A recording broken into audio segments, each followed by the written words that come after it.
Nothing is free. Segment 1. Nothing is free. A quiet lesson about life. For a long time, I believed something very simple. If something looks easy, it probably is. I was wrong. That belief followed me everywhere. In life, in work, in learning English. I wanted results, but I wanted them without cost. One day, I noticed a pattern. I admired people who spoke English confidently, people who sounded calm, natural. I told myself, they're lucky, they're talented, they learned fast. That explanation felt comfortable, because it meant I didn't have to try harder. Then something happened. It wasn't dramatic, just uncomfortable. I met someone who spoke English very well, not perfect, but clear. Later, I asked them a simple question. How did you learn? They didn't smile proudly. They didn't give a shortcut. They said something quietly. I stayed when it was boring. That answer stayed with me because it wasn't inspiring. It was honest. That's when I realized how deeply I believed this lie. If something matters, it should feel easy. But nothing important works like that. Not English, not confidence, not growth. Nothing is free. And I don't mean money. I mean effort, time, ego. Every improvement asks for something in return. English asked for my comfort. It asked me to sound bad before sounding better. It asked me to feel slow before feeling natural. I didn't like that price, so I avoided paying it.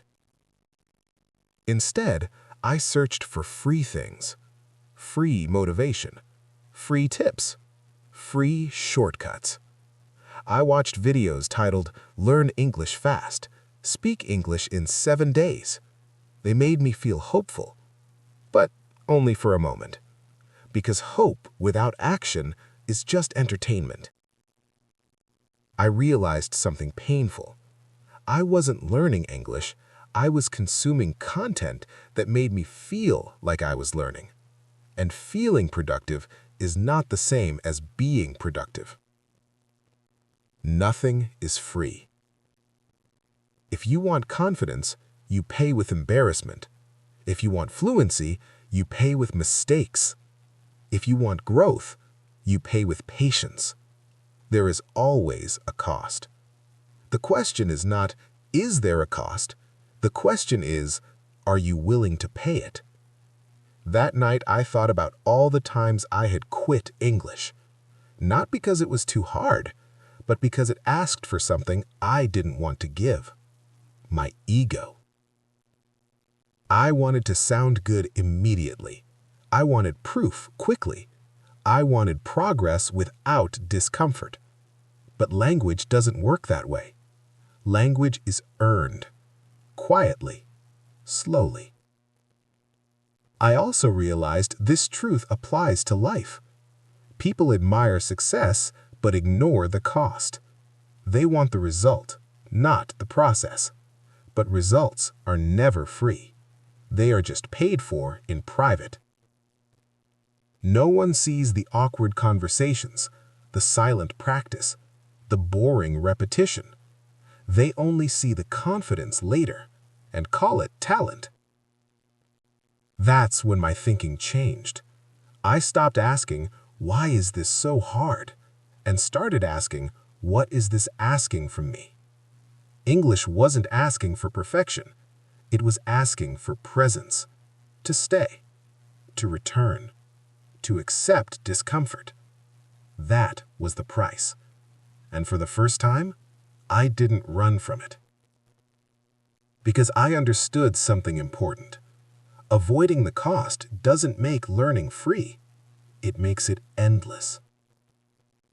In the next segment, I'll talk about the hidden prices people refuse to pay, why we chase free paths that lead nowhere, and how accepting the cost quietly changes everything. Segment 2. The hidden prices we refuse to pay. Most people think nothing is free means money. But money is rarely the real cost. The real cost is emotional. It's the discomfort you feel before growth appears. I realized this when I looked honestly at how I had been learning English. I wasn't avoiding effort. I was avoiding discomfort. I wanted to learn English without sounding bad, without feeling slow, without feeling behind. I wanted improvement without embarrassment. But embarrassment is the entry fee, and I didn't want to pay it. So I kept searching for free paths. Videos that promised fast results, tips that sounded easy, methods that avoided speaking. They felt safe because they didn't ask anything from me. But safety has a hidden price too. It costs time. Months passed, years passed, and English stayed the same. That's when I understood something important. Free paths are expensive. They just charge you later. They charge you in frustration, in self-doubt, in lost confidence. I also noticed something else. Whenever English asked for something uncomfortable, I told myself a story. I'll do it later. I'm not ready yet. I need to prepare more. Preparation felt responsible, but it was another form of avoidance. Because preparation without action is just delay. English wasn't asking me to be ready. It was asking me to begin, to speak before confidence, to listen without understanding everything, to continue while feeling unsure. Those were the prices, and they felt high. But then I noticed a pattern in life. The things that mattered most always asked for something uncomfortable first. Confidence asked for rejection. Skill asked for repetition. Growth asked for patience. Nothing meaningful arrived free. The problem wasn't the price. The problem was that I wanted the reward without the receipt. I wanted to feel progress without paying the cost of feeling bad first. But growth doesn't work that way. It works in reverse. First discomfort, then progress. Most people quit during the discomfort phase. Not because they can't pay the price, but because they don't recognize it. They think something is wrong. They think, this shouldn't feel like this. But it should. That feeling is the transaction. When I finally accepted that, my relationship with English changed. I stopped asking, why is this uncomfortable? And started asking, what am I being asked to give? Sometimes it was 5 minutes of attention. Sometimes it was my pride. Sometimes it was patience. Small prices, but consistent. I also stopped expecting English to reward me immediately, because immediate rewards are rare in real learning. Instead, I focused on paying the price daily, quietly. One sentence spoken, one short audio listened to, one moment of staying. No drama, just payment. And slowly, something shifted. The discomfort didn't disappear, but it stopped feeling personal. It felt expected. And expected discomfort is easier to carry. I also realized why free advice feels so attractive. It removes responsibility. If something doesn't work, you didn't lose anything. But you didn't gain anything either.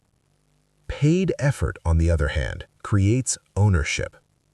When you pay with time and attention, you protect what you're building. You don't quit easily, because you've already invested. That's why people who stay are not stronger. They're just more honest about the price. They accept it early, and acceptance removes resistance. By the end of this realization, I understood something clearly. Nothing is free doesn't mean everything is hard. It means everything valuable asks for something real. And English was asking the same thing life always asks for: presence, patience, consistency. In the next segment, I'll share how accepting the cost actually made English feel lighter, why resistance disappeared, and how paying the price willingly changed the entire experience. Segment 3. When the burden finally lifts. Something surprising happened after I accepted the cost. English became lighter. Not easier, not faster, but lighter. Before that, every practice session felt like a negotiation. Do I really need to do this today? Can I skip just this once? Am I even improving? Those questions made English heavy because resistance adds weight. But once I accepted the price, the questions disappeared. I stopped asking whether English was worth it. I had already decided. That decision changed everything. Because when you stop debating, you save energy. And energy is what learning needs most. I noticed this during normal days. I didn't sit down thinking, now I must learn English. I simply returned. One sentence, one short audio, one small moment. No emotional pressure. English stopped feeling like a test and started feeling like a routine. And routines don't argue with you. They just happen. Another thing changed too. I stopped being angry at slow progress. Earlier, slowness felt unfair. Now it felt normal. Because I understood something important. Slowness is part of the price. And when you expect it, it doesn't frustrate you. It becomes background. I also noticed that mistakes stopped bothering me. Before, every mistake felt like proof that I wasn't good enough. Now, mistakes felt like payment receipts, evidence that I was doing the work.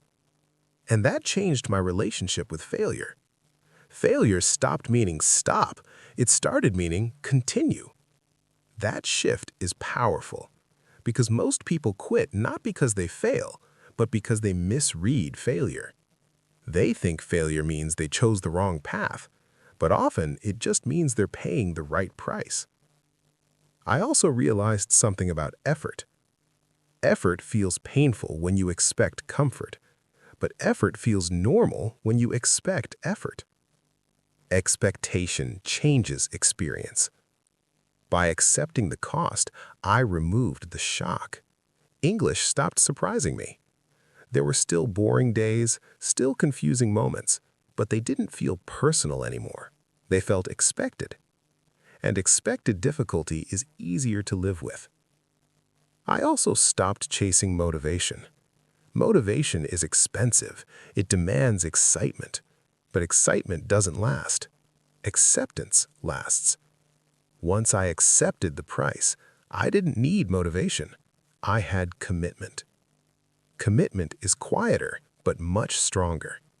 It doesn't ask how you feel. It just asks whether you'll show up. And showing up became easier because I wasn't fighting myself anymore. I wasn't trying to escape the cost. I was paying it willingly. That willingness removed resistance, and resistance is what drains energy. I also noticed something deeper. Accepting the cost changed how I saw other people. People who spoke English confidently no longer looked lucky. They looked consistent. I could see the invisible payments behind their confidence, the awkward conversations, the silent practice, the patience. And that made success feel reachable, not magical, reachable. Because if success has a price, and you know the price, you can decide. You can pay it or walk away, but you're no longer confused. Confusion is exhausting. Clarity is calming. This clarity made English feel honest. No promises, no shortcuts, just a simple agreement. I give time, I give patience. English gives progress later. That was fair, and fairness feels light. I didn't become fluent overnight. Nothing dramatic happened, but English stopped feeling like a burden. It felt like something I could carry every day, quietly. In the next segment, I'll talk about how this mindset changed the way I approached learning in general, how nothing is free became a life rule, and why accepting the price early saves you years of frustration. Segment 4. When the lesson goes beyond English. After that shift, I started noticing something interesting. The rule, nothing is free, was not just about English. It was everywhere. I saw it in people who were confident, in people who were skilled, in people who seemed calm under pressure. They all had something in common. They had paid a price quietly. Not once, not dramatically, but repeatedly. I realized how often we misunderstand success. We see the result and assume it appeared naturally. Talent, luck, timing. Those explanations feel comforting because if success is luck, failure isn't our responsibility.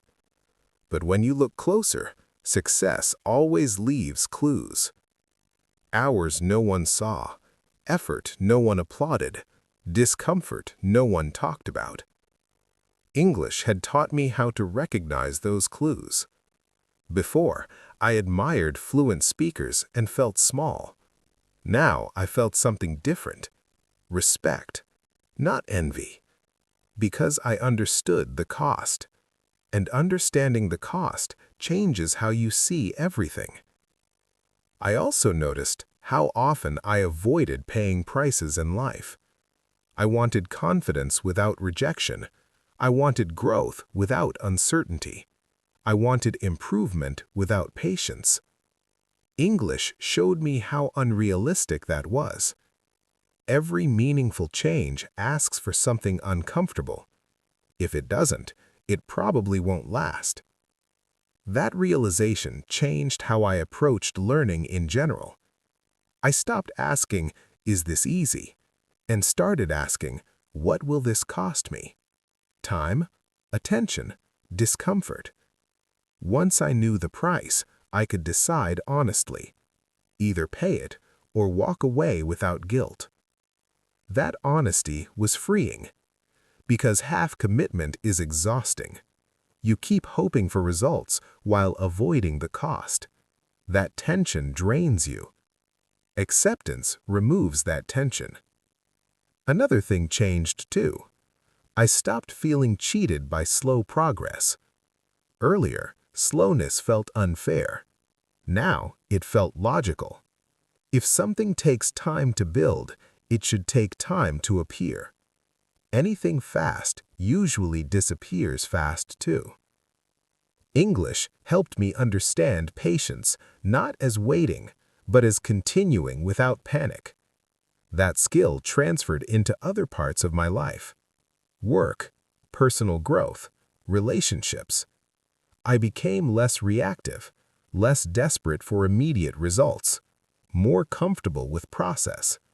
And that calm made effort sustainable. I also noticed how often society sells the idea of free. Free content, free knowledge, free opportunities. But nothing valuable stays free once you engage with it. You always pay something. Attention, time, energy. The question is not whether you'll pay. The question is whether you'll pay intentionally or accidentally.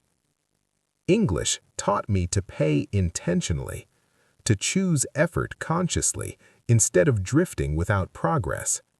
That choice creates power. Because once you choose the cost, you stop feeling like a victim of difficulty. Difficulty becomes part of the plan. I also became more forgiving with myself. When things felt hard, I didn't think something was wrong. I thought, this is the price. And that thought removed frustration. Frustration comes from unmet expectations. When you expect ease and receive effort, you get angry. When you expect effort and receive effort, you stay calm. That calm kept me consistent. And consistency compounds quietly. I didn't feel smarter. I didn't feel special. I felt grounded. Grounded in reality. Reality says this: if you want something meaningful, you must give something meaningful. There is no trick around that. Once you accept it, life becomes simpler. Not easier, but simpler.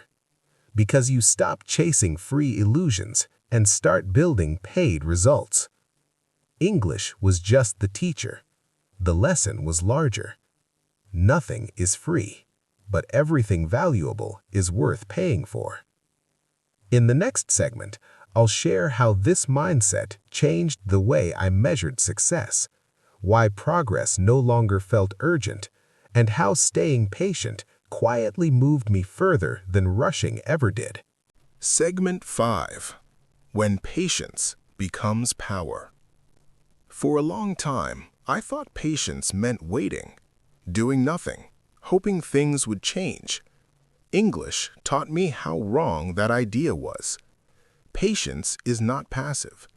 Patience is active staying. It's continuing without panic, without rushing, without demanding proof every day. Once I accepted that nothing valuable is free, I stopped asking English to hurry. I stopped asking myself why I wasn't further yet. Those questions create pressure, and pressure makes you rush. Rushing feels productive, but it usually leads to quitting.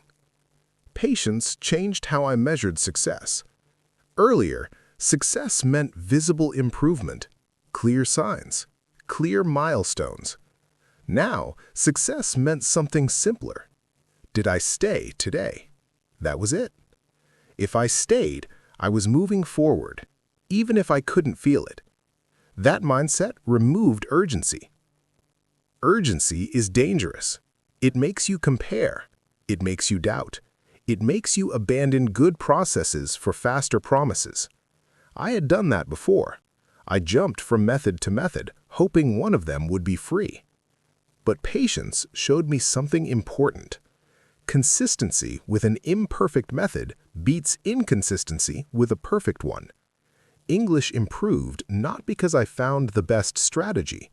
It improved because I stopped changing strategies. I stayed long enough for the work to compound. Compounding is invisible at first. That's why most people don't trust it. They leave too early. They think nothing is happening. But something is. It's just quiet. Patience allows quiet progress to grow. Without patience, you interrupt the process every time it starts to work. I also noticed a change in my emotions. Earlier, slow days felt discouraging. Now, they felt normal, because patience had removed surprise. I expected slowness, and expected slowness doesn't feel like failure. It feels like part of the plan. That acceptance gave me stability, and stability is powerful. It allows you to show up without drama. No emotional negotiations, no self-criticism, just presence. I also realized why many people give up right before improvement appears. They mistake calm for stagnation, but calm often means your foundation is settling. English wasn't exciting anymore, and that was a good sign. It meant it had found a place in my life. Things that last don't demand constant excitement. They fit quietly. Patience helped me trust that. Another thing patience gave me was perspective. When I looked back, I could see how far I had come, not in weeks, but in months. Progress that feels invisible daily becomes obvious over time, but only if you stay long enough to see it. Patience buys you that time, and time reveals truth. I stopped worrying about being fast. Fast learners burn out. Slow learners stay. Staying wins. English taught me that nothing is free, but patience makes the price affordable. It spreads the cost over time. Small payments, daily, instead of one heavy payment that exhausts you. That's why patience is power. It allows ordinary effort to create extraordinary results. Without noise, without rush, just quiet accumulation. If you're listening to this and feeling slow, remember this. Slowness is not the enemy. Impatience is. Impatience makes you quit before progress has time to appear. Patience lets progress arrive on its own schedule. English didn't change because I demanded more. It changed because I stayed longer. That's the real lesson of nothing is free. You always pay, but patience lets you pay without pain. And once you understand that, learning stops feeling like a struggle. It becomes a long, quiet investment, one that always pays back, just not immediately. And that's okay, because the best things never arrive for free. They arrive for those who are willing to stay. Segment 6. The price you pay in silence. One of the hardest parts of learning anything is not effort. It's silence. Not physical silence, but emotional silence. The silence where no one notices that you are trying. When I was learning English seriously, there were no compliments. No one said, "You're improving."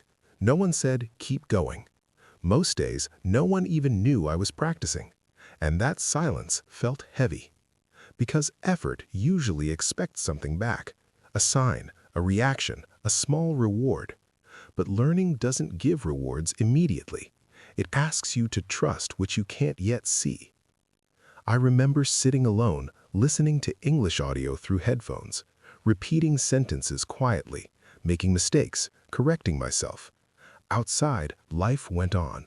People laughed, people talked, people moved forward. And I stayed there in my small, invisible effort. That's when a dangerous thought appeared. If no one sees this, does it even matter? That thought has ended more learning journeys than failure ever has. Because failure is visible. Silence is confusing. It makes you doubt whether anything is happening at all. I realized later that most people don't quit because learning is hard. They quit because learning is lonely. There is no applause for daily repetition, no audience for quiet practice, no reward for staying consistent in private. And that makes silence feel like loss. But silence is not loss. It is the price. Every meaningful skill is paid for in silence first. Confidence is built when no one is watching. Fluency grows when no one is listening. Growth happens long before it becomes visible. Once I understood that, my relationship with silence changed. I stopped waiting for validation. I stopped hoping someone would notice. Because waiting for recognition creates disappointment, and disappointment drains energy. Instead, I treated silence as proof that I was doing real work. If something feels invisible, it usually means it's foundational. Foundations are never exciting, but without them, nothing stands. I also realized why people prefer shortcuts. Shortcuts promise visibility, fast results, quick proof. They feel loud. But loud progress is often shallow. Quiet progress is usually deep. English wasn't asking me to impress anyone. It was asking me to stay, to return, to repeat, to exist with it daily. That work didn't look impressive, but it was changing me, slowly. I noticed that silence also tested my honesty. Was I learning English for praise or for growth? When no one was watching, the answer became clear. If I stayed even in silence, then my reason was real. That realization gave me strength, not the loud kind, the quiet kind, the kind that doesn't depend on motivation or encouragement, just commitment. Silence also taught me patience. When there is no feedback, you learn to trust the process. You learn to believe that effort matters even when it feels unrewarded.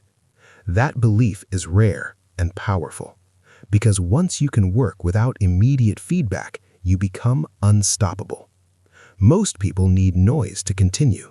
They need results to stay motivated. But if you can stay in silence, you can outlast almost anyone. English taught me that skill. It taught me how to sit with uncertainty, how to keep going without reassurance, how to pay the price without knowing the exact return date. And that changed more than my language. It changed my mindset. Silence stopped feeling empty. It started feeling meaningful, because I understood something important. The work you do in silence is the work that changes you the most.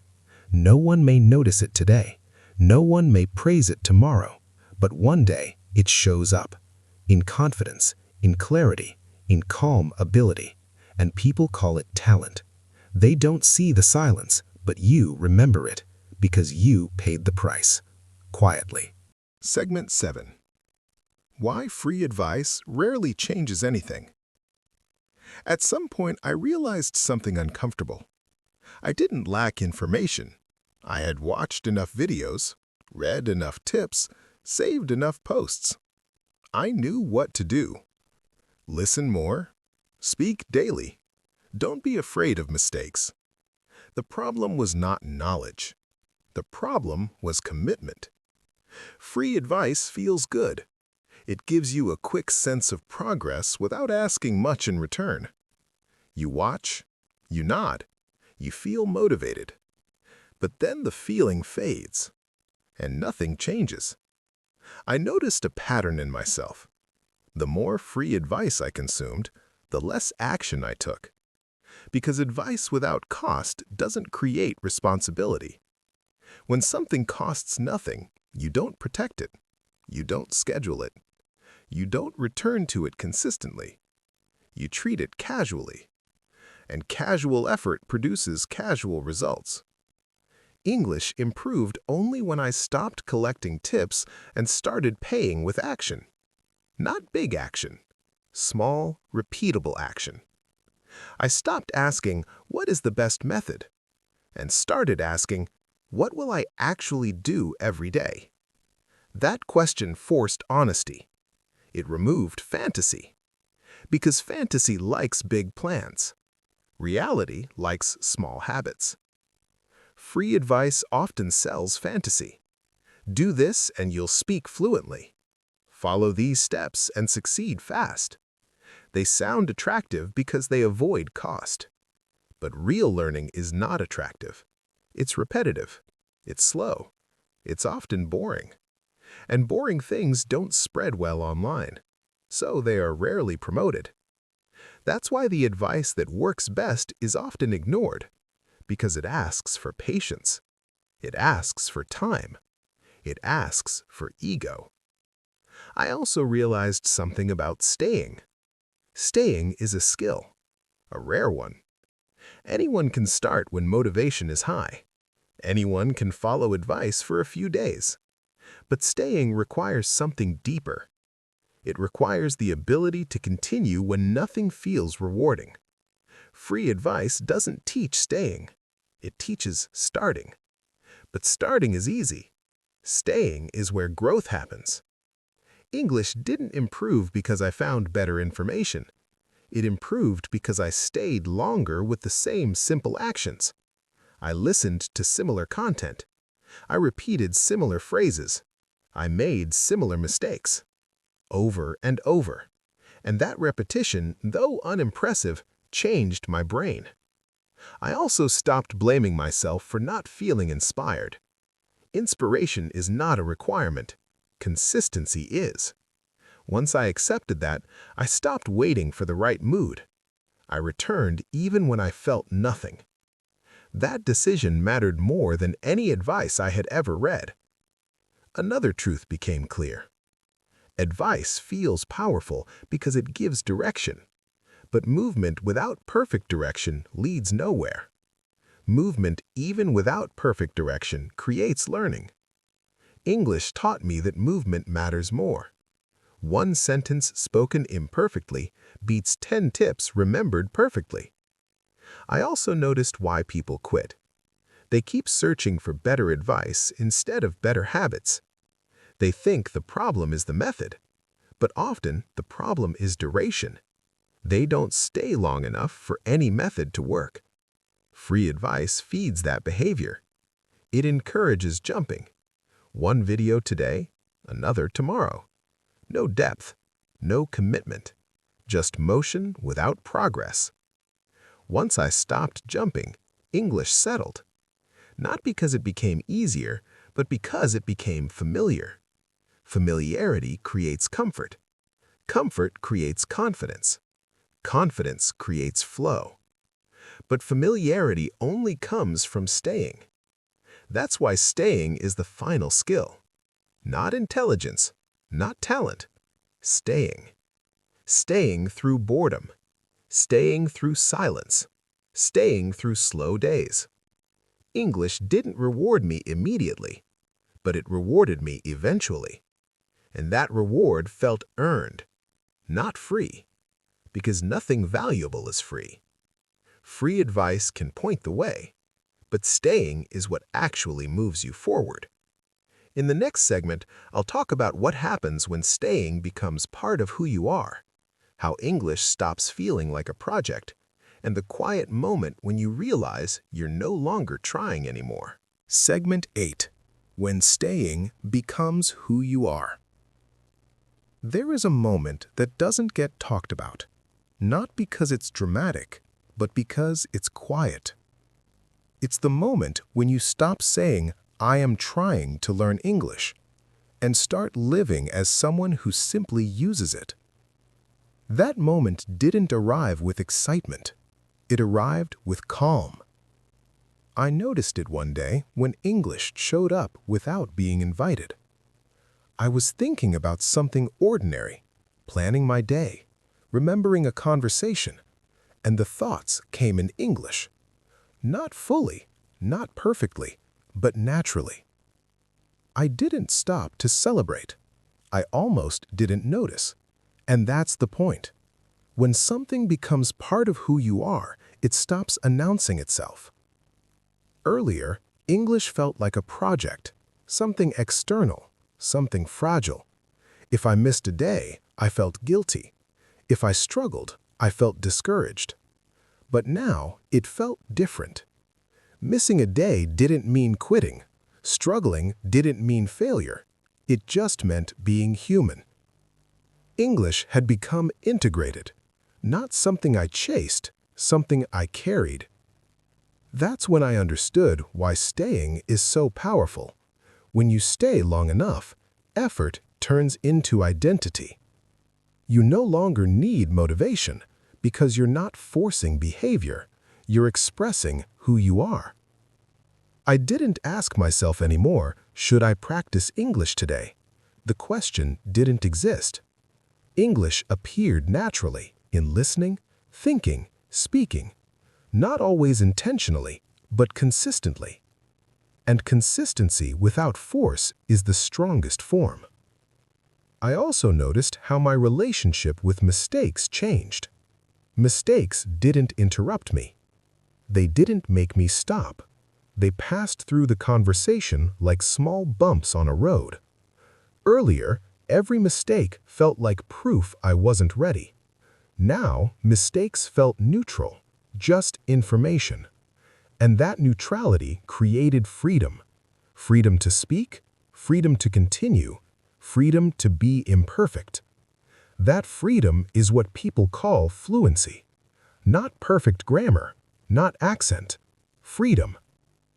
Another thing changed too. I stopped measuring progress. Not because I didn't care, but because progress was no longer the goal. Usage was. I didn't ask, am I better than last month? I asked, did English exist in my life today? If the answer was yes, everything else followed. That mindset made learning sustainable, because measuring progress daily creates pressure. Pressure brings anxiety. Anxiety makes you quit. Identity removes pressure. When something is who you are, you don't question it every day. You just live it. I also realized something important about confidence. Confidence is not loud. Loud confidence is often temporary. Real confidence is quiet. It doesn't rush, it doesn't prove, it simply functions.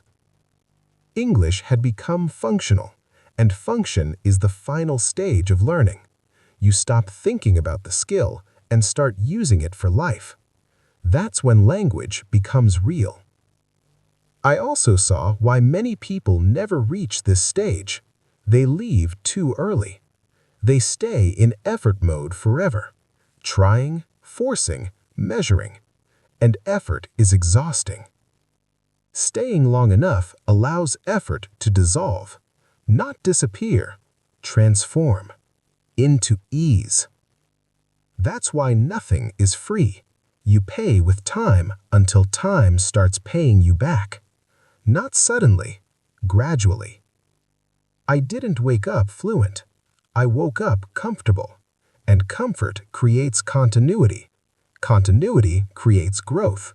Growth creates confidence. But only if you stay. If you're listening to this and wondering when English will feel natural, here is the honest answer. It will feel natural after you stop asking when it will feel natural. After you stay long enough that the question disappears. That's the paradox. Trying to arrive delays arrival. Staying brings it closer. English didn't become part of my identity because I tried harder. It became part of my identity because I stayed longer. Through silence, through boredom, through slow days. And one day, quietly, it was just there. Not as a goal, as a part of me. That is the real end of the journey. Not mastery, belonging. Subscribe now, join the Bright World English Academy family, and let's start your English learning journey together.